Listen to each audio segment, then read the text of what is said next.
He's up on this mountain. He's about to preach the most famous sermon of all time that 2,000 years later in Rockefeller Center, they would put this mural up of it. Who do you think is his audience? It's the ones that are down here. He's surrounded himself with the losers, the outcasts, the marginalized, the unblessed, the unrighteous, the sinners.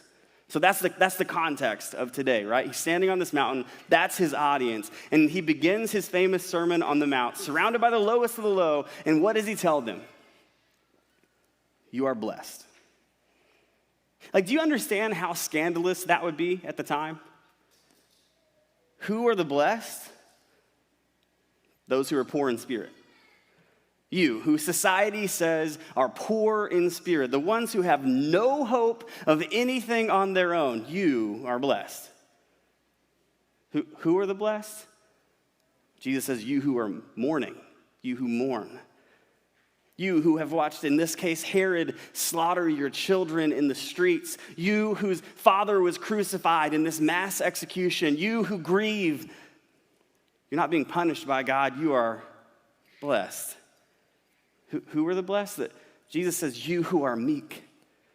The ones who have no power and who are oppressed by those with power. God's world is for you. Who are the blessed? You who hunger and thirst for righteousness. You who see this upward scale that the Pharisees have created and long for the day where there's peace on earth and the blessings overflow through the nation. You are blessed.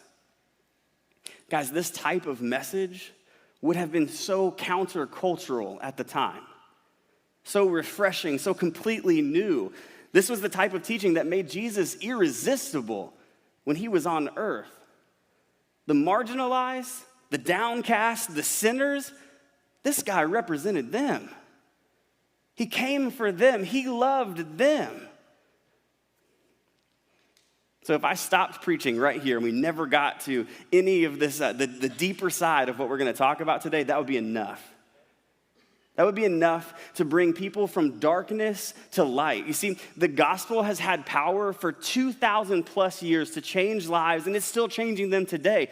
Ed just told you guys a story of how he used a random video to change someone's life. That news that Jesus preached, that those of you who are down here, you are blessed.